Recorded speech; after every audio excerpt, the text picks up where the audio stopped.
नमस्कार, मैं शालिनी और आप देख रहे हैं जस्टिस 24x7 न्यूज। आइए नजर डालते हैं आज की बड़ी खबरों पर। ये बंगाल में बीजेपी और टीएमसी की चुनाव के बीच में लड़ाई देखने को मिल रही है। क्या लगता है कौन जीतेगा? बहरहाल में अजय पीछे खड़ा मोबाइल। लोकतंत्र में अजय मोबाइल। कौन जीतेगा कौन नहीं जीतेगा ये तो स्थानीय जनता तय करती है, लेकिन जो मीडिया के माध्यम से खबरें छन के आई हैं और पश्चिम बंगाल के लोगों का जो वक्तव्य और मंतव्य देखने सुनने को मिला है, उससे लगता है कि ममता वापसी फिर कर रही है। यद्यपि भाजपा के लोग बड़े पैमाने पर सत्ता और मर्सिडी का दुरुपयोग करने पर आमादा हैं और इसी दुरुपयोग के बलबूते पर वो सरकार बनाने का भी सपना देख रहे हैं, लेकिन लोकतंत्र में सबसे बड़ी ताकत जनता होती है। अंतिम फैसला बंगाल की जनता को करना है। बंगाल चुनाव में इतिहास में पहली बार देखा गया है केंद्रीय सुरक्षा एजेंसियों का उपयोग किया गया है। कैसे देखते हैं इसको? केंद्रीय सुरक्षा एजेंसियों का उपयोग नहीं किया गया, दुरुपयोग किया जा रहा है। और जिस तरीके से केंद्र की सरकार न केवल केंद्रीय सुरक्षा बल पूरे देश का बटोर करके पश्चिम बंगाल में भेज दिया है, बल्कि भारतीय जनता पार्टी, आरएसएस और सहयोगी संगठन के पूरे देश के जितने भी कार्यकर्ता हैं वो सब बंगाल में भय, दहशत, रुपया पैसा खर्च कर ये केंद्र प्रकार चुनाव को प्रभावित करने की कोशिश कर रहे हैं। लेकिन बंगाल की जनता इतनी जागरूक है, हम समझते हैं भाजपा का कोई भी तिक्रम कामयाब होने वाला नहीं है। अखिलेश यादव ने मुख्यमंत्री योगी आदित्यनाथ को फेंटा बताया है।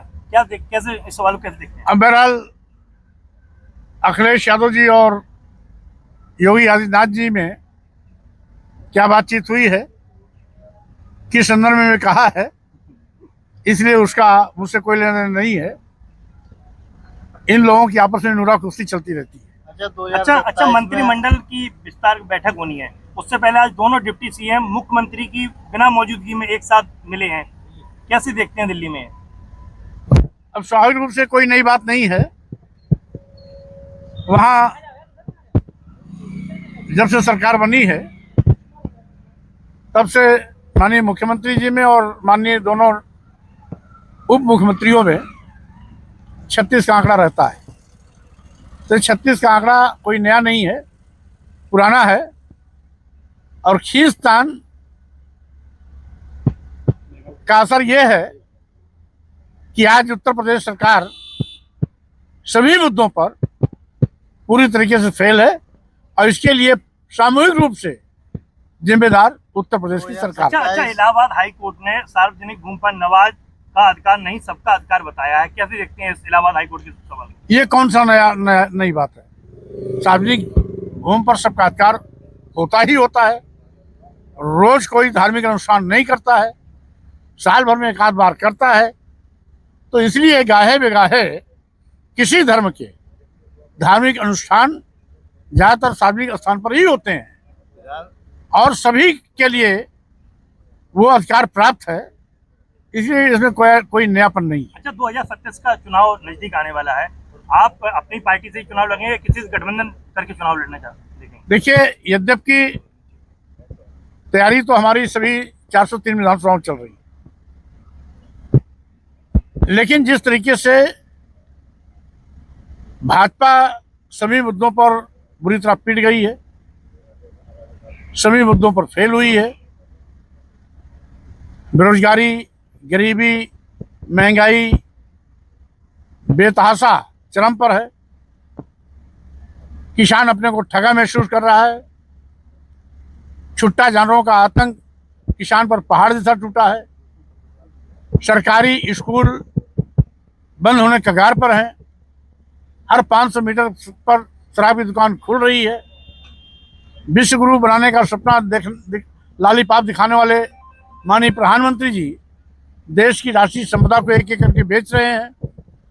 देश के सभी बंदरगाह, एयरपोर्ट, एयर इंडिया, अधिकतम रेलवे स्टेशन, कई दर्जन ट्रेनें, LIC जैसी संस्था अरबों खरबों की संपत्ति को कौड़ियों के भाव अपने चहेते उद्योगपतियों के हवाले कर दिया है। तो स्वाभाविक रूप से हमारी प्राथमिकता होगी कि उत्तर प्रदेश को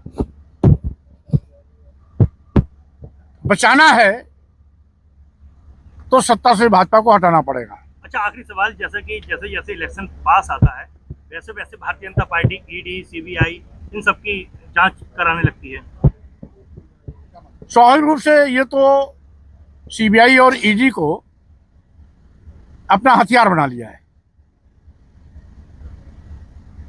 लेकिन जब जनता आक्रोशित होती है, सड़क पे आती है, तो सारे हथियार, सारे तिकड़म फेल हो जाते हैं। वही हाल आगे भाजपा का भी होना है। अच्छा, जैसा कि स्मार्ट मीटर और घरेलू गैस सिलेंडर को लेकर मारामारी दिखाई दे रही है, लोग सड़कों पर उतर के विरोध कर रहे हैं, लेकिन भाजपा सरकार स्मार्ट मीटर को नहीं हटा रही है। क्योंकि